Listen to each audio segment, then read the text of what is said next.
Hebreus 11 é um capítulo memorável das Escrituras. É possível que você conheça esse capítulo e já tenha lido mais de uma vez. Hebreus 11 é conhecido como a Galeria da Fé. Nesse capítulo, o nome de homens e mulheres, dos mais nobres de toda a história do povo de Deus, estão retratados ali em microbiografias recortadas a partir do viés da fé. Grandes homens e mulheres que experimentaram grandes vitórias simplesmente porque creram que Deus é poderoso, simplesmente porque creram que Deus pode todas as coisas, simplesmente porque creram que Deus vê além do que nós vemos, experimentaram a fé que é a certeza das coisas que se esperam e a convicção dos fatos que não podem ser vistos.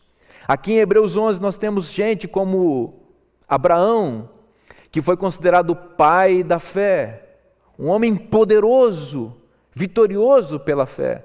Gente como Moisés, para quem o autor da carta aos Hebreus, que creio eu ser o apóstolo Paulo, reservou quase 10 versículos para expressar as grandes vitórias da fé. O homem que teve poder pela fé para abrir o Mar Vermelho. Abraão, mais de 10 versículos. Moisés, quase 10 versículos. Gente poderosa pela fé.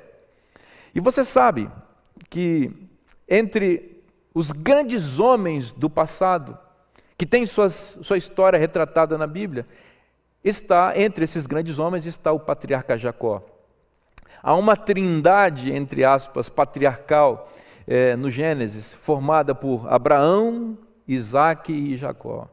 E Jacó é um homem, sem dúvida nenhuma, de grande destaque. Ele empresta o nome dele para o povo de Deus. Israel é o seu outro nome. Então eu fiquei pensando, bom, deve ter alguma coisa em Hebreus 11 que fale sobre Jacó. Afinal, Jacó foi o homem que lutou com Deus e venceu. E eu fui procurar aqui no livro de Hebreus, no capítulo 11, a referência feita a Jacó, pela fé, porque é um dos meus personagens preferidos. E eu fiquei um pouco impressionado com uma coisa que me deixou um pouco até encabulado. Porque, como eu disse a vocês, Abraão tem mais de 10 versículos para falar das suas vitórias, Moisés quase 10 versículos. E eu fui ver, para Jacó só tem um versículo. Eu achei uma economia muito grande. Para um homem como Jacó, você não acha, Vinícius? Você que é um estudioso, está estudando teologia. Para Jacó, se eu fosse o autor da carta aos Hebreus, eu ia fazer quase que uma carta inteira, porque um homem é poderoso. Conforme eu disse, ele lutou com Deus e venceu. O pai das 12 tribos. Mas o apóstolo reservou apenas um versículo para falar dele. Então, o que eu pensei, pastor Gilson? Bom, se só tem um versículo para falar de Jacó, então está aqui a coisa mais poderosa que esse homem fez. O apóstolo foi lá e olhou, olha, isso aqui é um espetáculo da fé. E eu fiquei ainda mais encabulado quando eu li, porque ele só fala de uma coisa, nesse único versículo. E olha só o que ele falou, leia comigo, Hebreus capítulo 11, versículo 21. Pela fé, Jacó, quando estava para morrer, abençoou cada um dos filhos de José e, apoiado sobre a extremidade do seu bordão, adorou. Onde está o drama da fé deste relato aqui? Um homem idoso apoiado num cajado com 2 netinhos no colo, adorando a Deus e abençoando os meninos.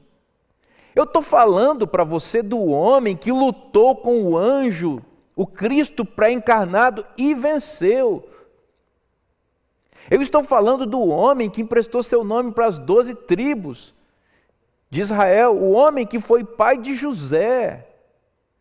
Por quê que o texto diz que a única coisa que mereceu entrar em Hebreus 11 aqui foi essa cena de um velhinho apoiado num cajado, quase morto, abençoando 2 netinhos? O que é isso?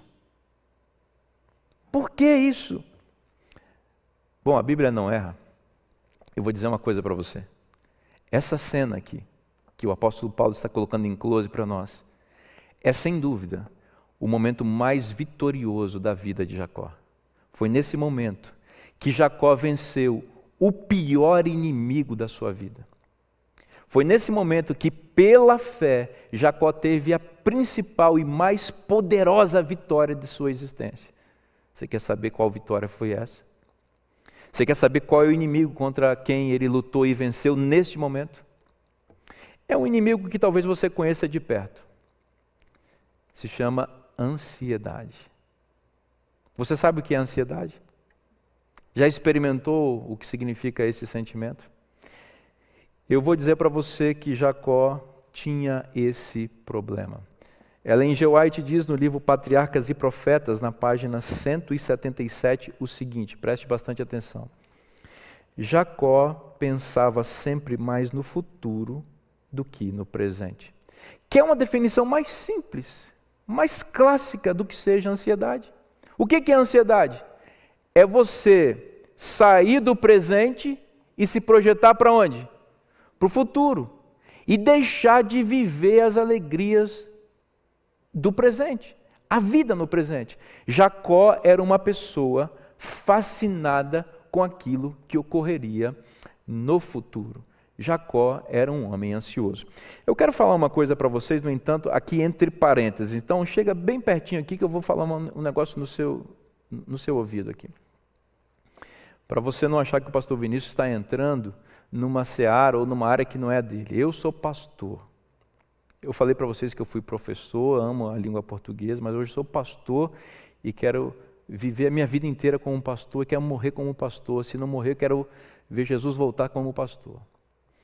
Não sou médico, não sou psicólogo, não sou psiquiatra. Portanto, eu estou falando, usando o termo ansiedade aqui do ponto de vista teológico. Então, não estou dando receita aqui, não estou dizendo que o tratamento psicológico ou psiquiátrico não deva ser feito, muito pelo contrário, eu respeito muito essas áreas da ciência e acho que elas são muito importantes no tratamento das pessoas que sofrem com esse mal. Eu estou apenas fazendo um recorte aqui teológico do tema da ansiedade, porque esse tema é complexo, e um tema complexo sempre tem várias facetas, e uma delas é o aspecto da fé, que eu queria trabalhar com você. E não fique achando também que quem é ansioso não tem fé, quem tem depressão tem falta de fé, não estou falando nada disso, não existe, você não vai ver isso sair da minha boca. Eu só estou dizendo é que o elemento da fé é fundamental para a gente entender a ansiedade da perspectiva teológica. Tá? A ansiedade é olhar para o futuro e esquecer do presente. É interessante você pensar nisso porque, em certo sentido, a ansiedade se parece com a fé. A ansiedade e a fé, eles têm elementos em comum. Qual é o elemento em comum da ansiedade e da fé? A fé, segundo a definição clássica de Hebreus 11, é a certeza das coisas que se esperam. Ou seja, é a certeza de que as promessas projetadas para o futuro vão se cumprir. Então a pessoa que tem fé, como é que ela lida com o futuro? Ela lida com o futuro se dirigindo para ele com segurança, na certeza de que Deus está conduzindo a sua vida. E ela relaxa e descansa no cuidado de Deus. Ela não vive angustiada, atribulada, acossada, insegura. Por quê? Porque ela sabe que Deus está no controle da história. Isso é fé. A ansiedade, por sua vez, também olha para o futuro. Mas aí vai entrar a diferença entre a fé e a ansiedade.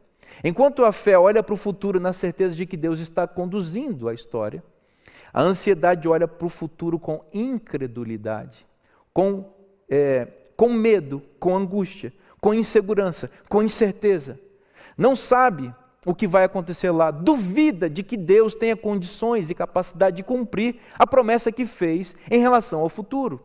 E vive acossada por fantasmas terríveis que vêm visitá-la constantemente, lembrando que amanhã vai vencer uma conta, que não sabe o que vai acontecer no ano que vem, se vai ter emprego, se vai ter casa para morar, se vai ter roupa para vestir, se vai ter comida para comer, como é que vai ser daqui a 10 anos, será que eu vou ter uma economia para sustentar a minha família, ou então para dar uma condição melhor para os meus filhos no futuro, e a pessoa vive perdendo noite de sono, roendo os dentes, fazendo coisas absurdas contra o próprio corpo e contra a própria vida, porque está com medo do futuro.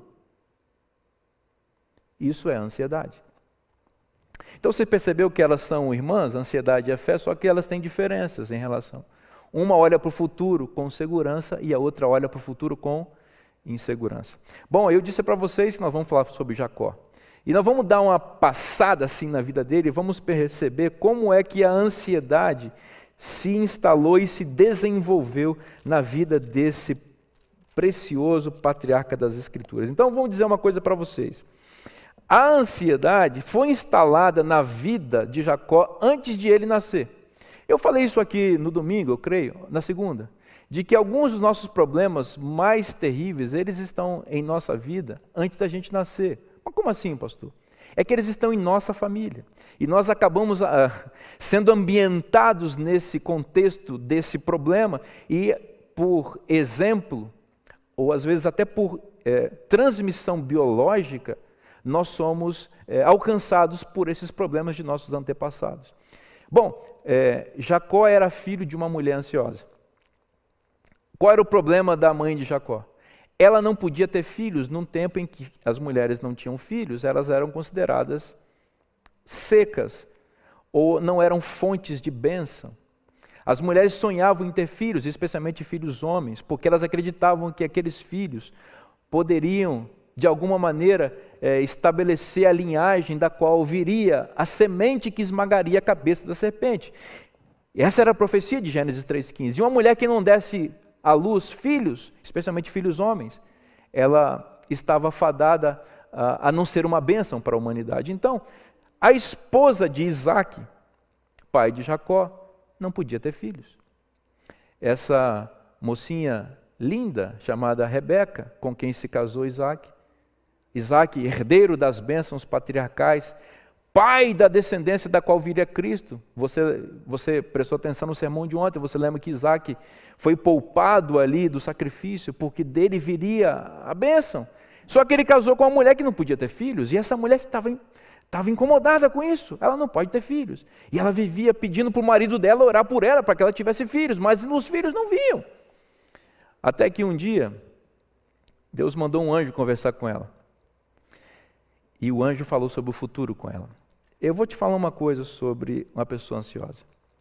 Se você quiser acabar com o dia de uma pessoa ansiosa, fala com ela sobre o futuro. Quer ver, por exemplo? Chega para alguém ansioso e diz assim: eu tenho uma bomba para te falar, mas amanhã eu te falo. Você vai acabar com o dia dessa pessoa. Ele vai roer todas as unhas, vai assaltar a geladeira de madrugada, vai perder o sono, porque ele quer saber o que vai acontecer, só que você só vai falar amanhã. E o anjo, como todo anjo, veio cheio de boas intenções para ela, né? Olha, você está grávida, e você tem 2 filhos no seu ventre, sempre 2 filhos, as matriarcas, né? 2 filhos no seu ventre. E eu vou te falar uma coisinha, o filho que nascer depois vai ser mais importante que o filho que nascer primeiro. Ou seja, você tem 2 filhos aí, os gêmeos, mas o que nascer depois vai ser mais importante que o primeiro, vai receber a bênção da primogenitura. E esta informação instalou um adicional de ansiedade na vida de Rebeca. E os meninos nasceram, e ela educou os filhos com base nessa informação. E se apegou ao segundo filho, Jacó, e não é essa a palavra, mas ela entendeu claramente que Jacó era o filho primogênito. E ela foi ensinando isso para ele. Então, deixa eu falar uma coisa para você. A ansiedade é a raiz, ou tem sua raiz na incredulidade. A ansiedade, ela se fundamenta na tentativa humana de ajudar a Deus a fazer aquilo que Ele disse que vai fazer. Olha aqui para mim. Foi Deus quem disse que Jacó seria o primogênito. A mãe dele falou isso para ele. Porém, Jacó e Rebeca olhavam a vida concreta e material e percebiam que existia uma disparidade entre aquilo que Deus disse que ia acontecer e aquilo que se desencadeava no mundo real. Então vamos lá. Para Jacó se tornar o primogênito, o pai dele, Isaac, deveria confirmar isso e dar a ele a bênção da primogenitura. Porém, o que se percebia no mundo real é que Isaac era apaixonado por Esaú, o filho mais velho, e que Isaac estava conduzindo sua vida para transmitir no final da sua existência a bênção da primogenitura para Esaú e não para Jacó. E aí nós percebemos um dilema entre o mundo de Deus, as promessas de Deus, e o mundo dos homens. Deus disse que vai acontecer de um jeito, só que os homens que têm a posse das bênçãos materiais pensavam de modo diferente. O pensamento de Isaac não estava alinhado com o pensamento de Deus. E esta contradição, esta incoerência, gerava um desconforto muito grande na vida de Jacó, porque ele vivia entre dois mundos, entre a promessa e a realidade. E ele estava inclinado a pensar de que a promessa jamais se cumpriria. Deixa eu dizer uma coisa para você em nome de Jesus. Aquilo que Deus promete, Ele cumpre. Não fica olhando para as circunstâncias e avaliando as promessas de Deus à luz das circunstâncias. Quem produz as circunstâncias são os homens, e muitas vezes influenciados por Satanás, na tentativa de lançar descrédito às promessas de Deus, ou aquilo que Deus pede que nós façamos.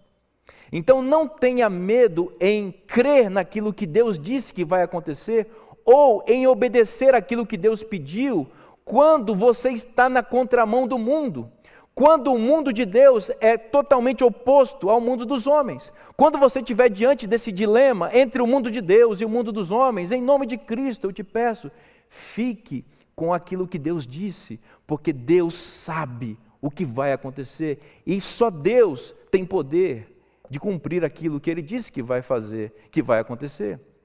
E quando Deus promete uma coisa, ou quando Ele fala algo, Ele não muda, nós só devemos confiar naquilo que Ele prometeu e crer naquilo que Ele falou. Isso é fé. A ansiedade, no entanto, consome a pessoa completamente. Veja o que Jacó fez.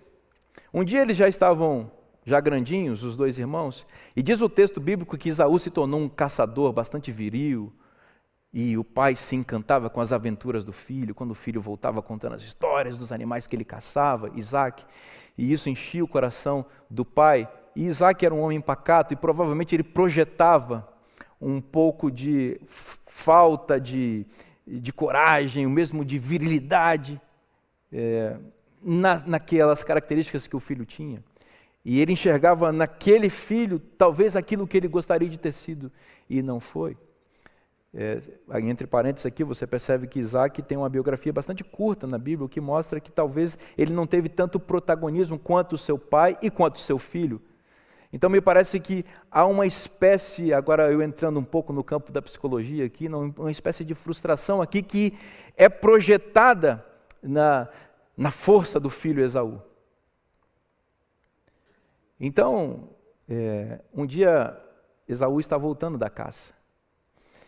E Jacó, que era um homem mais pacato, havia feito um prato de lentilhas, um guisado de lentilhas. E o cheiro estava bom. E diz que Esaú estava chegando e com muita fome. E ele falou, me dá essa comida, eu preciso comer, estou com fome. Então Jacó teve uma ideia. Jacó olhou para Esaú a partir da fumaça que subia do prato quente que ele estava cozinhando e enxergou primogenitura no prato de lentilha. Então ele fez a seguinte proposta: você quer comida? Então me dá a sua primogenitura que eu te dou o prato de comida. E aí eles fizeram um negócio estranho. O irmão mais velho vendeu o seu direito, o direito que ele imaginava que tivesse, por um prato de lentilhas. Você está vendo o que a ansiedade faz com uma pessoa? A ansiedade é uma espécie de lente que deturpa toda a nossa percepção da realidade. Veja, Jacó enxergou primogenitura, que era aquilo que ele queria que acontecesse com ele no futuro, num prato de lentilhas. A ansiedade distorce as nossas relações com as pessoas e acaba nos fazendo imaginar as pessoas como objetos para execução dos nossos sonhos. E as pessoas se tornam trampolins para que nós consigamos aquilo que nós acreditamos que nós não conseguiríamos de outra maneira. A ansiedade transforma coisas boas em coisas ruins. A ansiedade transformou o prato de lentilha na moeda da compra, do sonho de Jacó. E é isso que a ansiedade continua fazendo hoje com as pessoas. Ela transforma coisas boas em coisas ruins. A ansiedade, por exemplo, transforma a fome, que é uma coisa boa, em glutonaria. A ansiedade transforma a sexualidade, que é uma bênção de Deus, em perversão. A ansiedade transforma, por exemplo, o zelo que as pessoas têm com o cônjuge, que alguns têm com seu cônjuge, ou que devem ter com seu cônjuge, em ciúme doentio. A ansiedade transforma, por exemplo, o desejo digno de subsistência em ganância, em acúmulo. Pessoas ansiosas vivem desesperadas para acumular, porque têm medo de como será o futuro. Você está entendendo? Ela vai distorcendo as nossas relações conosco mesmo e com as pessoas, e vai transformando coisas boas em ruins, simplesmente porque nós temos medo do futuro, simplesmente porque nós desacreditamos que Deus tenha competência em cumprir aquilo que Ele disse que vai fazer. Deus havia dito para a mãe de Jacó, era Deus mesmo, seu filho vai ser o primogênito. Então descansa nessa promessa e vive sua vida, porque Deus vai cumprir isso. Não fique tentando substituir Deus na sua vida, ou deixe de tentar encontrar caminhos paralelos para chegar naquilo que você acha que precisa acontecer na sua vida. No fim das contas, todos nós queremos ser felizes, todos nós queremos ter paz, todos nós queremos ter prosperidade, todos nós queremos ter vida, e vida em abundância, e vida eterna. E só há um caminho para isso, e o caminho é Cristo. Descansar nas promessas dEle e seguir a sua rota. Mas com medo de que Deus possa cumprir isso em nossa vida, algumas pessoas tomam rotas completamente estranhas na vida. Pessoas vão buscar sentido para a sua vida nos vícios, querem ser felizes e acham que os prazeres vão fazê-las felizes, só para descobrir que elas estão cavando ainda mais um buraco na vida, um buraco sem fundo, e vão tentando se aprofundar mais até encontrar o total desespero. Os prazeres não podem substituir aquilo que só Deus pode te dar. Outras enxergam no dinheiro a possibilidade de encontrar sentido e significado real para a vida, e vão lutando, trabalhando desesperadamente, perdendo a família, perdendo a saúde, para encontrar segurança financeira, porque acreditam que é o dinheiro que vai dar o sentido para a vida, só para descobrir no futuro que o dinheiro não compra o mais importante, o essencial da existência, que é a própria vida, e que é a vida eterna. Perdem tudo em busca de um sonho irreal. Você está entendendo? A ansiedade, ela distorce a nossa relação com a existência, com a vida e com as outras pessoas, e nos consome por dentro.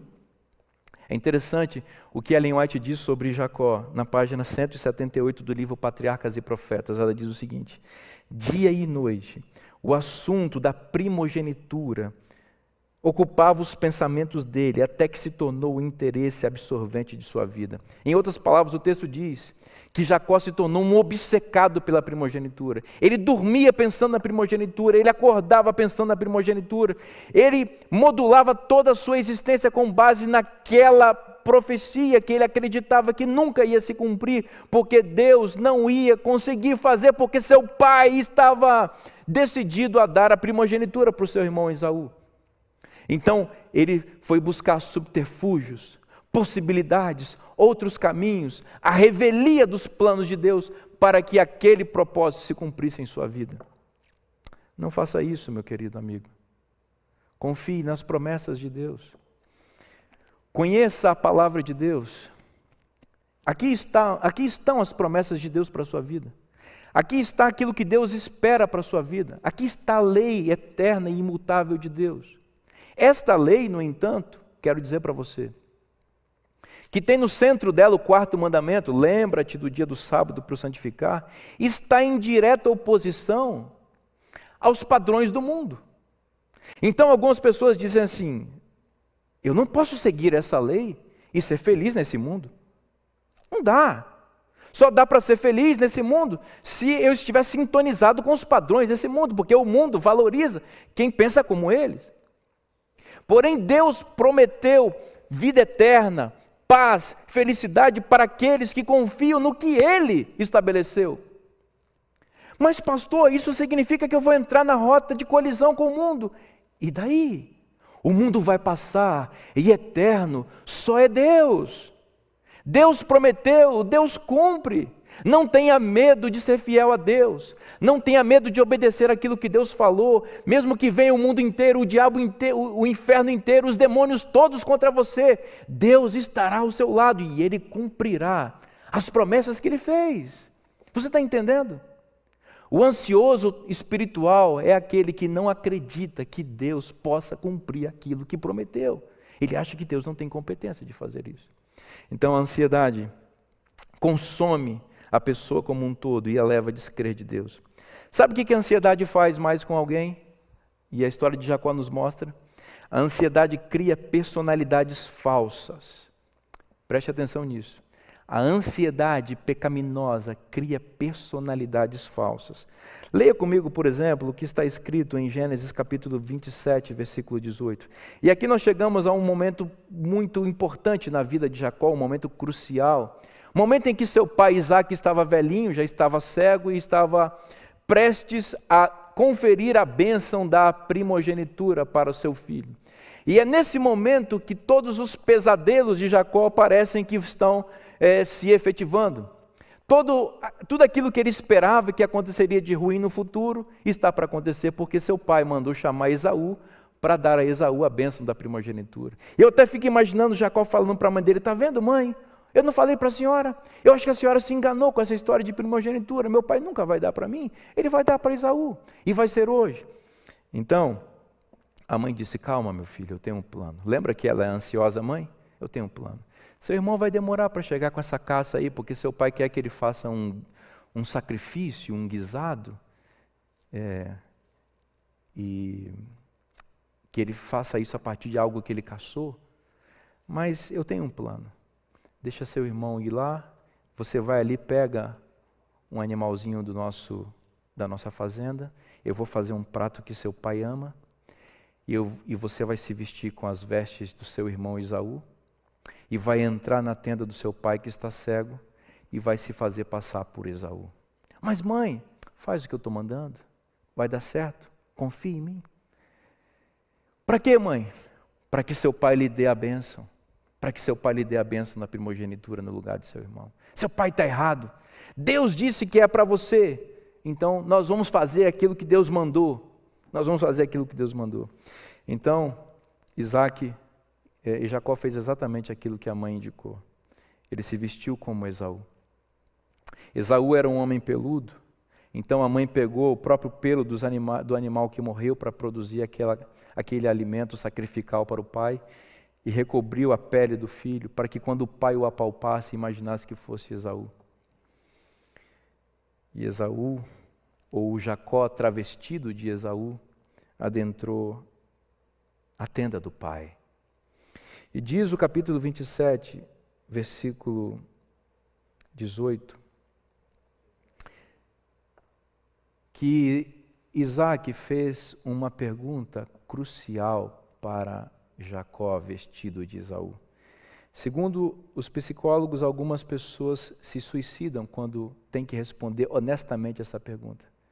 Leia comigo. Jacó foi a seu pai e disse, meu pai, o homem estava cego, tá? Meu pai. Ele respondeu, fala. E a pergunta, quem é você, meu filho? Quem é você, meu filho? Naquele instante, eu imagino um frio na espinha de Jacó. Toda a sua vida passou num segundo diante dele. E todos os problemas que poderiam acontecer também foram pré-anunciados ali, mas ele tomou uma decisão. E ele respondeu a seu pai: sou Esaú, teu primogênito. A ansiedade cria personalidades falsas, nos faz teatralizar no palco da vida. A ansiedade forja máscaras que não cabem em nosso rosto e por isso machucam a nossa face. A ansiedade faz a gente se comportar como a gente gostaria de ser, não como Deus projetou a nossa vida. Em busca do sonho de sermos felizes de verdade, nós violentamos a nossa própria personalidade e identidade. E começamos a agregar penduricalhos pecaminosos à nossa vida, completamente opostos àquilo que Deus projetou para nós, porque imaginamos que só poderemos ser felizes daquela maneira. Como é que eu vou ser feliz indo à igreja? Como é que eu vou ser feliz obedecendo à lei de Deus? Como é que eu vou ser feliz com o corpo que eu tenho? Como é que eu vou ser feliz com a família que eu constituí? Como é que eu vou ser feliz com esse empregozinho que eu tenho? Como é que eu vou ser feliz tendo tão pouco?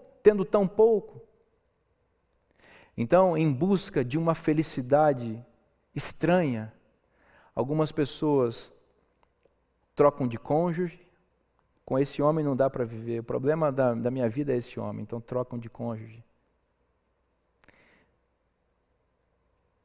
Vivem em busca de sucesso e promoção profissional.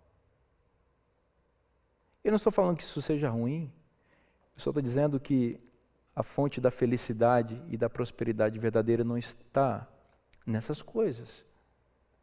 E vivem em busca de um sonho que nunca se concretiza, porque esquecem que só em Cristo nós podemos ser verdadeiramente felizes. Deixa eu falar uma coisa para você em nome de Jesus. Jesus não precisa de mais nada para fazer você feliz e para cumprir as suas promessas, a não ser você mesmo, crendo que Ele tem poder de fazer isso em sua vida. Não fique tentando dar matéria-prima para Cristo fazer milagre em sua vida. Milagres não se explicam, milagres se recebem e se aceitam. E o milagre maior que existe é Deus cumprir na sua vida aquilo que Ele prometeu. Você não precisa ter um corpo diferente, uma face diferente, um emprego diferente, uma família diferente, um curso diferente para que você seja realmente feliz e pleno na sua vida. Deus só precisa de você confiando que Ele e Sua palavra podem tornar você alguém realmente feliz. Deus só precisa que você reconheça quem é você e que você pare de usar máscaras que escondem sua real personalidade, que você pare de se esconder atrás desse teatro que você inventou para tentar enganar quem? Porque a Deus você não engana. E nessa tentativa aí de enganar as pessoas, um dia as máscaras caem e revelam quem você é. Revelam o Jacó que está por trás da máscara do suposto primogênito Esaú. E aí você é envergonhado. Você está entendendo? Você só vai ser feliz quando você entender que você é Jacó. E ser Jacó significa reconhecer o quê? Senhor, eu tenho falta de fé. Eu descreio das coisas que você fala, Senhor, que o Senhor fala. Eu sou ansioso. Ah, Deus, meu coração é enganoso. Aqui tem inveja, aqui tem orgulho. Aqui tem todo tipo de pecado, mas, Senhor, eu não estou colocando essa sujeira para debaixo do tapete, não. Eu estou reconhecendo isso e estou clamando para que Tu faças um milagre em minha vida e cumpra as Tuas promessas em minha vida a despeito disso que eu sou. Faz uma obra em minha vida. Eu estou reconhecendo que eu estou duvidando que o Senhor vai cumprir aquilo que o Senhor prometeu, então me ajuda a crer, como aquele pai daquele menino que disse, ajuda-me na minha falta de fé. Você está entendendo? O grande problema da vida de muitas pessoas é negar a própria identidade, porque não querem se olhar no espelho. Deixa eu te falar uma coisa. Existe um exercício que é muito doloroso, mas muito necessário, que é o exercício de olhar no espelho da alma e reconhecer exatamente quem nós somos.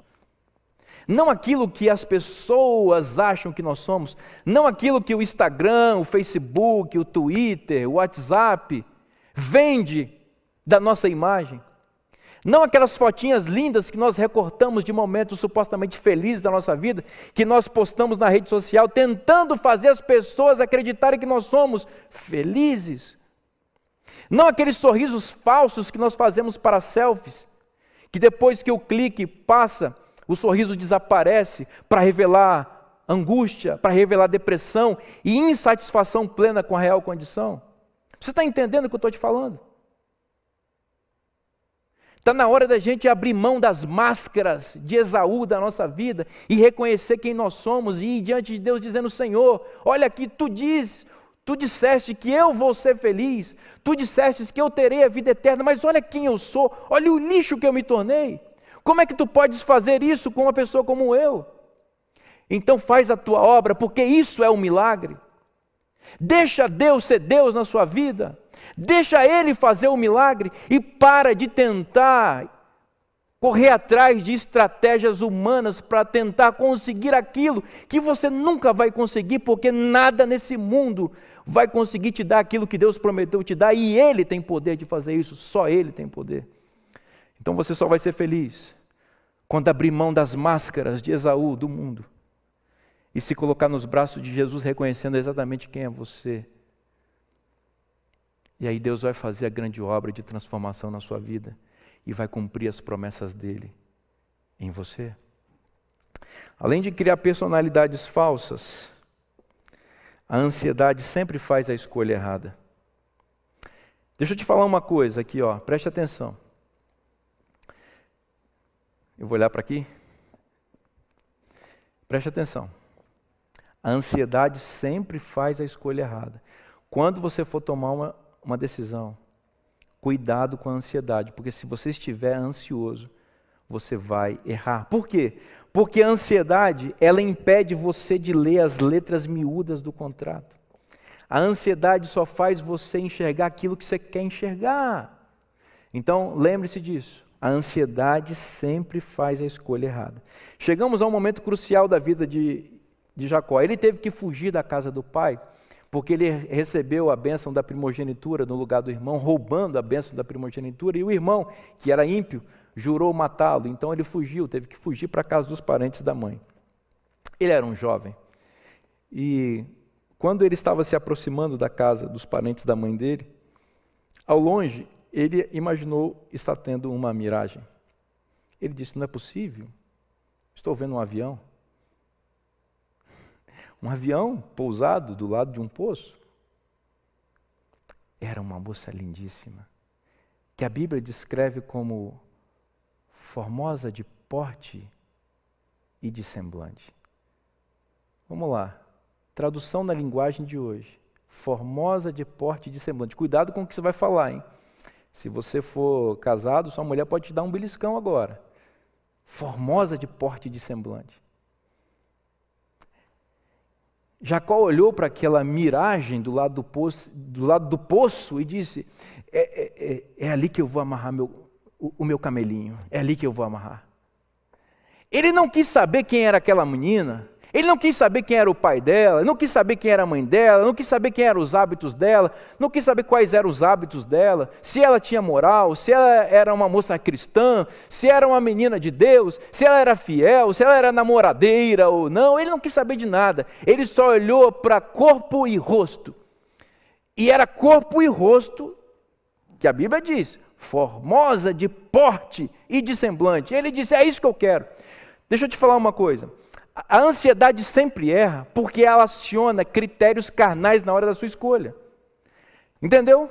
Você toma a decisão, quando você está ansioso, com base em critérios carnais. E você desconsidera os critérios mais importantes na sua decisão. Aqui a decisão de Jacó estava envolvendo a pessoa com quem ele iria se casar. E porque ele estava cheio de ansiedade, ele só conseguia enxergar o critério do formosa de porte e de semblante. Mas só um tolo toma uma decisão para se casar pensando apenas nisso. Mas veja que ironia, o Jacó foi lá para morar na casa do Labão, que era o tio dele, E o tio dele, ironicamente, tinha 2 filhas. Porque seria muito mais fácil para Jacó se o tal Labão, com a filha de quem ele deveria se casar, tivesse só uma filha. Mas diz o texto que ele tinha 2 filhas. E veja a descrição das meninas. Vamos lá. Parece que vai ficar fácil para Jacó, né? Capítulo 29, versículo 16 diz assim: Ora, Labão tinha 2 filhas, Lia, a mais velha, e Raquel, a mais moça. Lia, a mais velha, e Raquel, a mais moça. Veja a descrição. Lia tinha os olhos baços, porém Raquel era formosa de porte e de semblante. Aí você fala assim: pastor, ficou fácil. Por quê?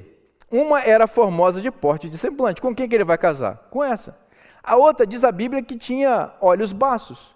Eu nem sei o que é isso, mas deve ser coisa ruim. Então, ele vai e casa com a outra, está fácil. Olha, ele tinha que tomar mais cuidado na hora de tomar essa decisão. Diz a Bíblia que ele amava Raquel, que estava apaixonado por Raquel, e ele não quis nem saber de Lia. No entanto, era com Lia que Jacó deveria ter se casado e não com Raquel. Por quê? Porque Jacó é o patriarca herdeiro das bênçãos de Abraão. E a bênção de Abraão é que nele e na sua família seriam benditas todas as famílias da terra. Em outras palavras, nasceria o Messias. Você sabe que na história aqui, Jacó acabou se casando com as 2. Foi enganado por Labão e se casou com as 2. E ele teve filhos com ambas. Porém, a história nos mostrou, a história da Bíblia nos mostra que um filho de Lia, chamado Judá, é o ascendente de Jesus Cristo. Então foi por meio de Lia e não por meio de Raquel que a promessa de abençoar todas as famílias da terra se cumpriu. Então, essa e outras características, como o fato de Raquel ser uma moça que contava mentiras, contou mentira para o pai, escondeu os ídolos do lar, era idólatra, pegava as coisas que não lhe pertenciam, tudo isso estava no currículo de Raquel e Jacó não tinha prestado atenção. Por quê?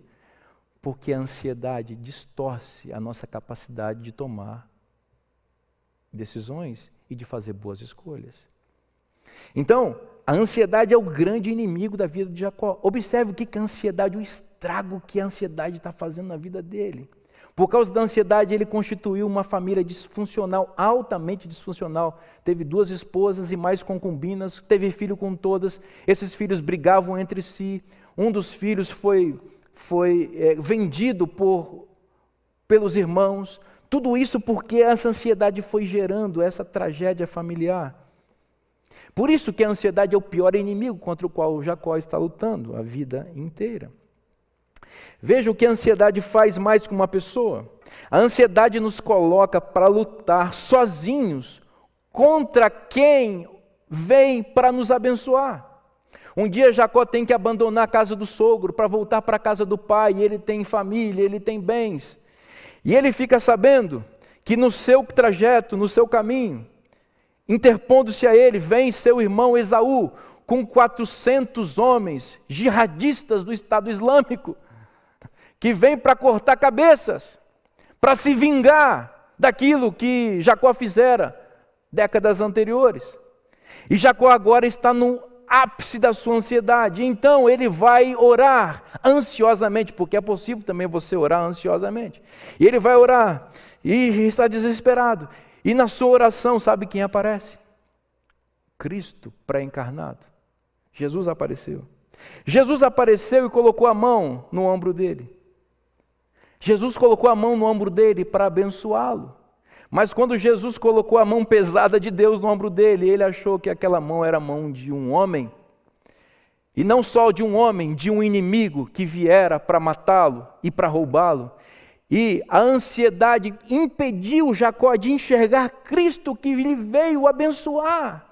Você está entendendo o que a ansiedade faz? Cristo vem em pessoa para te abençoar e você acha que é o diabo. Cristo coloca um anjo de Deus para te falar coisas de bênção e você acha que aquele anjo é um demônio e que o que ele está falando é maldição. A ansiedade inverte a realidade da vida. É como uma lente ao contrário que faz a gente enxergar tudo errado. A ansiedade nos afasta de Deus e das pessoas que Deus usa para nos abençoar.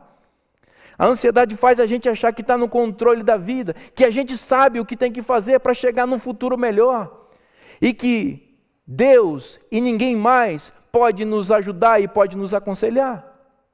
E aí a gente se revolta com o pastor, se revolta contra o pai, contra a mãe, se revolta contra a vida e estabelece um padrão de vida completamente alternativo e diferente, porque a gente acha que é assim que a gente vai ser feliz. Meu corpo, minhas regras, minha vida, eu faço o que eu quero comigo mesmo.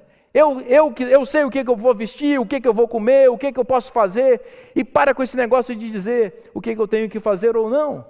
Você está entendendo? A gente transforma a bênção em maldição. A gente interpreta tudo errado. É isso que a ansiedade faz.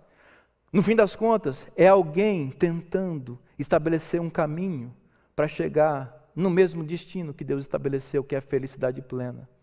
Só que a Bíblia diz que os caminhos do homem são caminhos de morte. Só os caminhos de Deus conduzem à vida eterna. E aqui está Jacó, lutando contra Deus, que veio para lhe abençoar.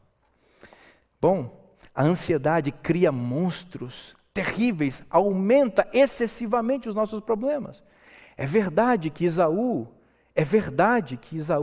tinha vindo contra ele, mas Deus era o Deus de Jacó, e Deus protegeria Jacó.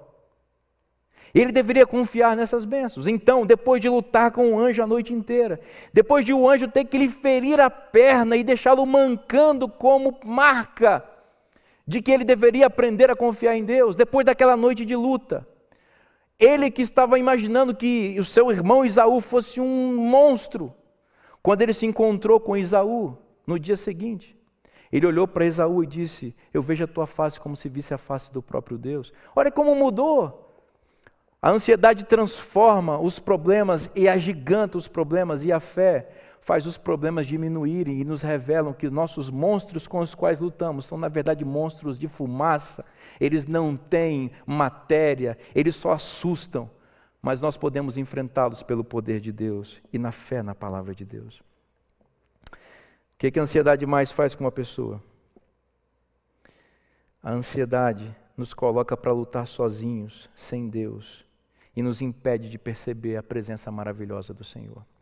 Vamos terminar essa mensagem e vamos terminar como nós começamos. Aliás, vocês se lembram como nós começamos? Já esqueceram, né? Nós lemos o texto de Hebreus capítulo 11, versículo 21, e ali eu disse para vocês que Jacó teve a sua maior vitória. A maior vitória da sua vida foi quando ele estava velhinho, abençoando seus 2 filhinhos, ou seus dois netinhos. E ali que foi que Jacó teve a vitória contra a ansiedade. Veja que isso mostra que alguns dos nossos problemas vão nos acompanhar a vida inteira, até quando nós somos idosos. Porque Deus não conhece idade para abençoar e para transformar. Uma criança pode ser transformada se tiver fé, um adulto pode assim também ser transformado, e também um idoso. Se você acha que já tem idade suficiente, que não tem idade mais para se entregar a Deus, que você já sabe o que quer da sua vida, preste atenção na história de Jacó, porque a grande transformação da vida dele aconteceu quando ele estava quase morrendo. Você entendeu o que eu te falei? A gente tem que estar sempre aberto para aprender com Deus, porque Deus é um mestre por excelência, e nós não sabemos tudo. Na verdade, por achar que sabemos tudo é que nós vamos quebrando a cara, achando que temos as soluções para a nossa vida, quando na verdade são caminhos humanos, são tentativas de substituir o plano de Deus para a nossa vida, que só produzem frustração e problemas na vida, como ocorreu com Jacó. Bom, mas nós chegamos ao capítulo 48 de Gênesis, e Jacó está velhinho. Está se aproximando o dia da morte do patriarca. Muitos problemas ele já tinha vivido. Ele está morando no Egito, depois de ter reencontrado o seu filho José. José havia se tornado governador de toda aquela nação. José havia se casado com uma sacerdotisa egípcia e havia tido com ela, de novo, 2 filhos. Veja que irônico, sempre 2. E quando tem 2, tem que escolher um para saber qual dos 2 vai ser o primogênito.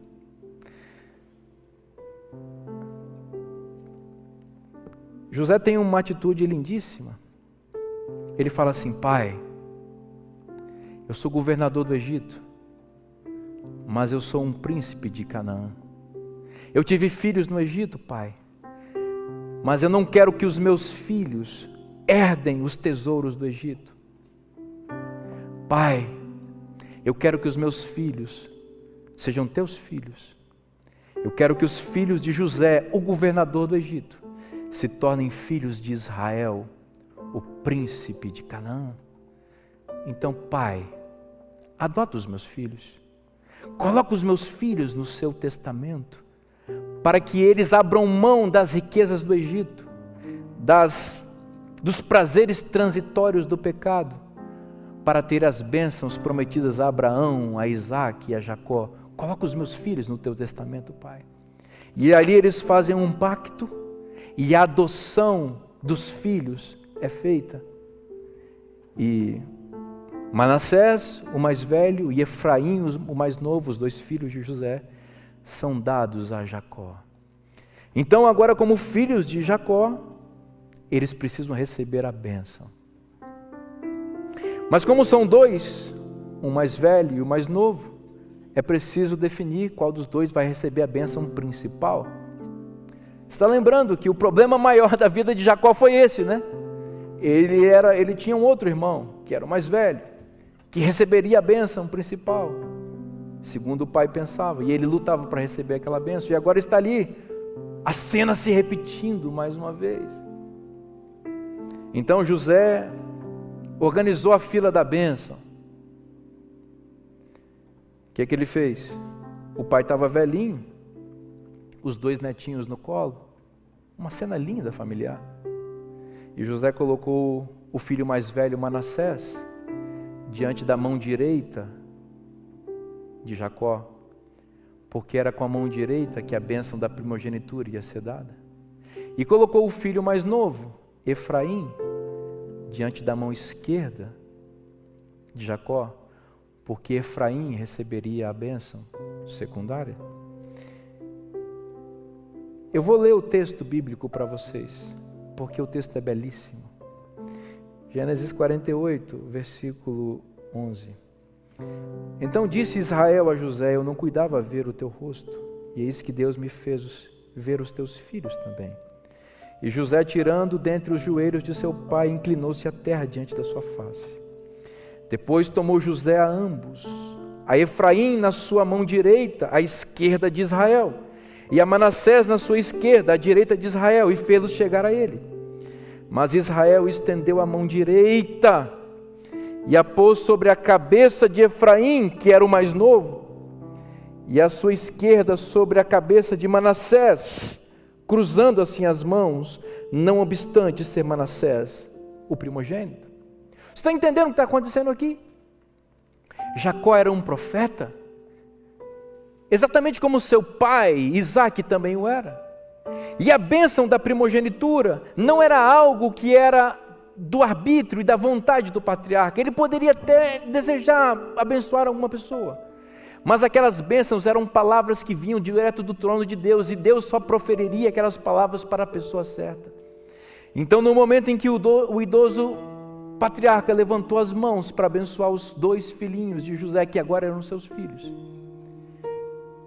o espírito da profecia tomou conta dele e moveu a mão de Jacó, a mão direita, para a cabeça do filho mais novo, Efraim, que recebeu a bênção principal, e a mão esquerda foi para a cabeça de Manassés, o filho mais velho, que recebeu a bênção secundária. Foi nesse momento que Jacó venceu o seu mais poderoso inimigo, a ansiedade. Sabe por quê? Porque foi nesse momento que ele provavelmente pensou: era isso que ia acontecer comigo naquele dia. Por que eu duvidei de Deus? Por que eu não acreditei na competência de Deus cumprir aquilo que Ele promete? Por que eu duvidei de Deus e tomei meus próprios caminhos, fiz as minhas próprias escolhas, enganei meu pai, nunca mais vi a face da minha mãe, tornei-me inimigo do meu irmão, constituí uma família altamente disfuncional com um rastro de sangue em volta dela, simplesmente porque eu fiz escolhas pautadas nas minhas próprias vontades, desconsiderando o plano de Deus e a competência de Deus fazer aquilo que Ele cumpre. Era isso que ia acontecer comigo naquele dia.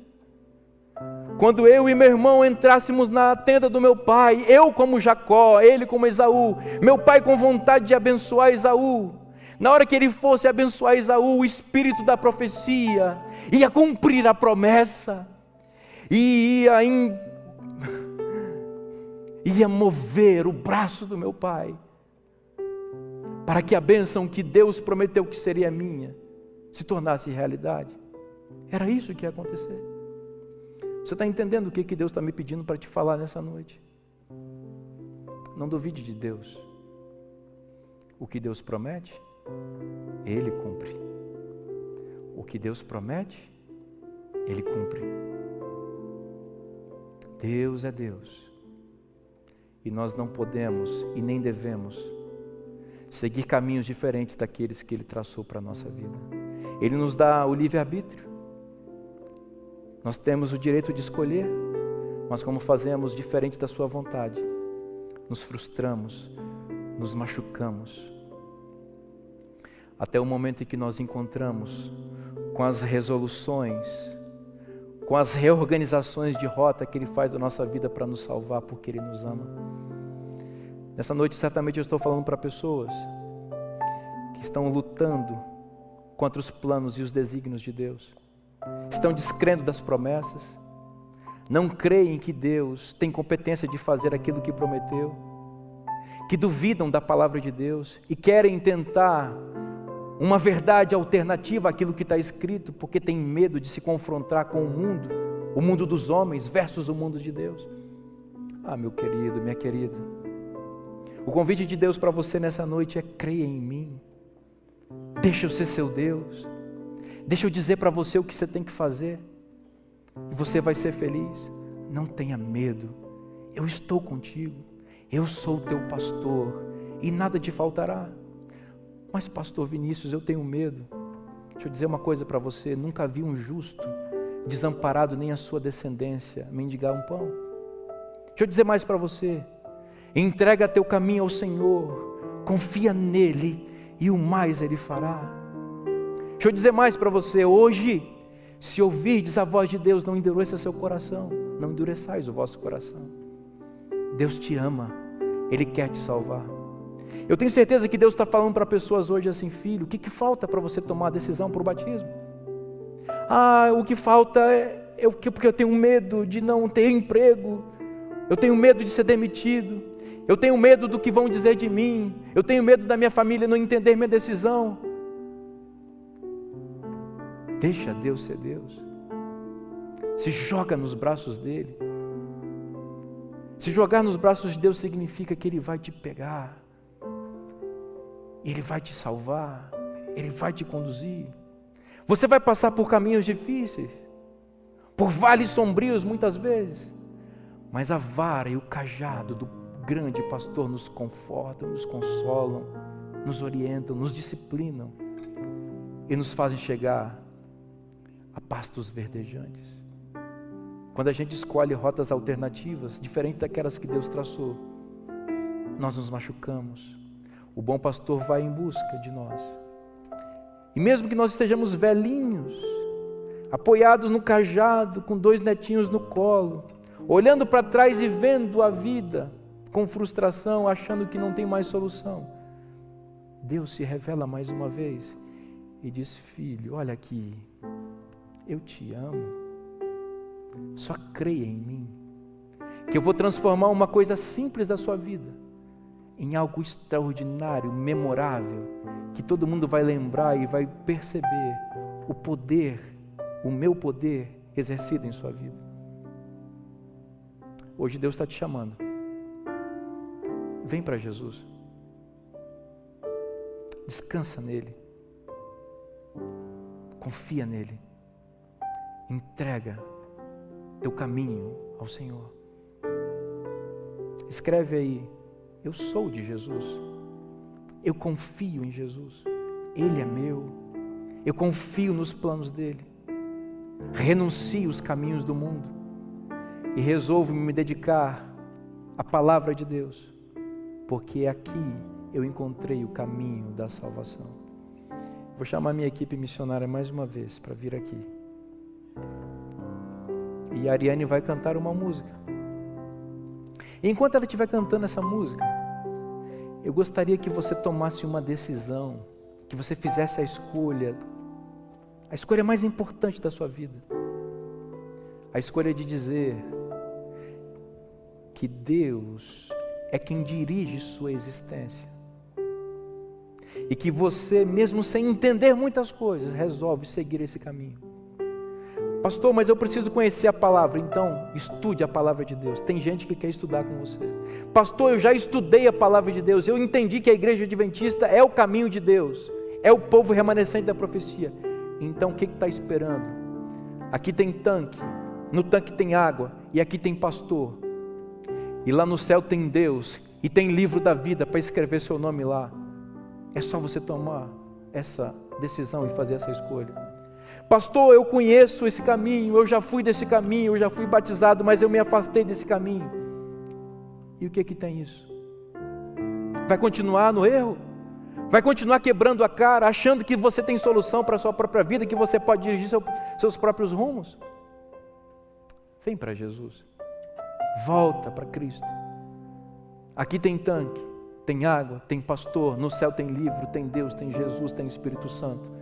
Só falta você dizer: eu aceito, eu quero. Só falta você dizer: eu aceito, eu quero, eu sigo, eu vou com Jesus. Enquanto a Ariane canta, você se decide. Enquanto a Ariane canta, nós nos decidimos a fazer de Deus o centro da nossa vida e andar só nos caminhos que Ele traçou para a nossa existência.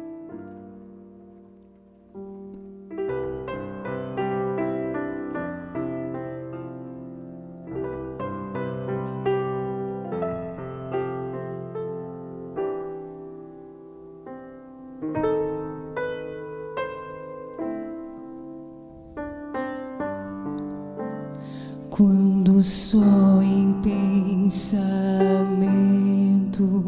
eu contemplo teu poder, vejo as tuas maravilhas, vejo o lindo entardecer.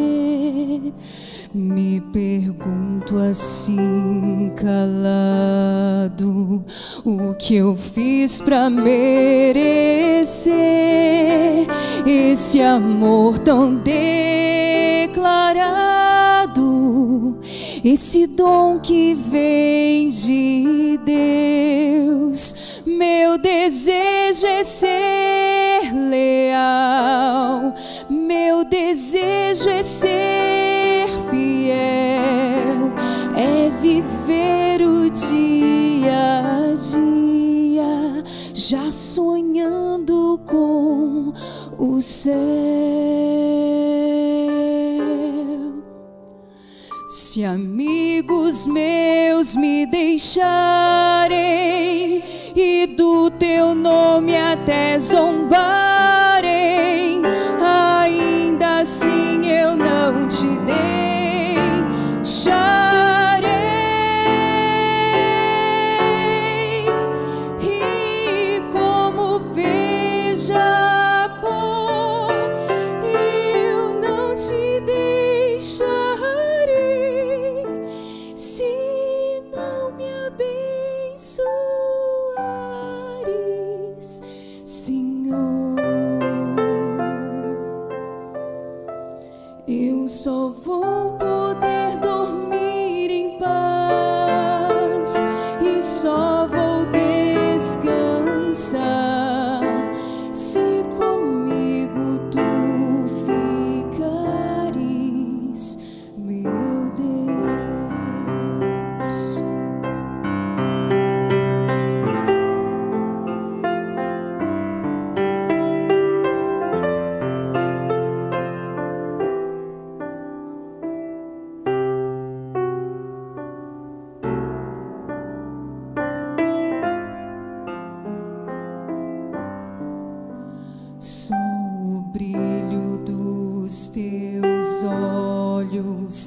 é capaz de devolver a esperança já perdida, a vontade de viver.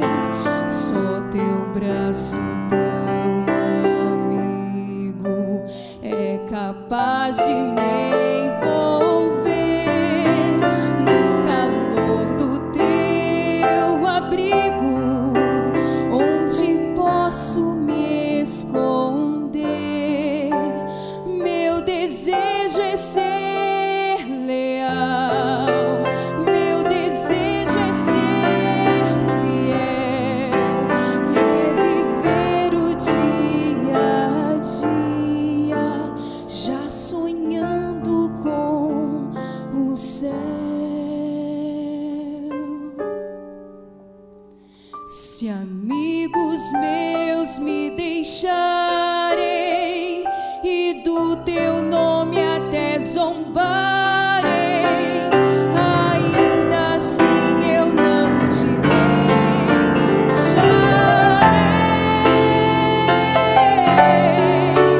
E como fez Jacó, eu não te deixarei, se não me abençoares, Senhor. Eu só vou poder dormir em paz e só vou descansar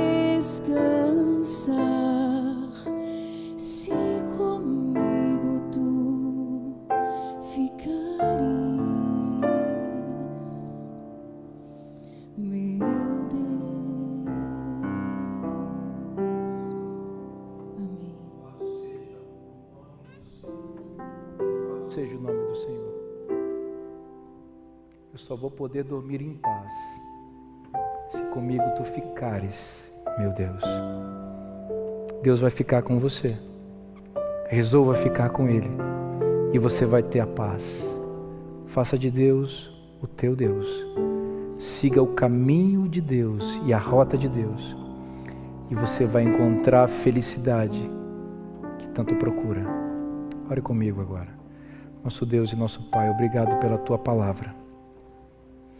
Perdão, Senhor, pelos descaminhos que tomamos na vida, porque queremos seguir nossas próprias rotas, traçar nossos próprios destinos, e nos frustramos, nos machucamos, e também frustramos e machucamos outras pessoas. Ó Deus, mas hoje a Tua palavra nos diz que Tu profetizaste bênção em nossa vida e nós queremos acreditar na Tua profecia.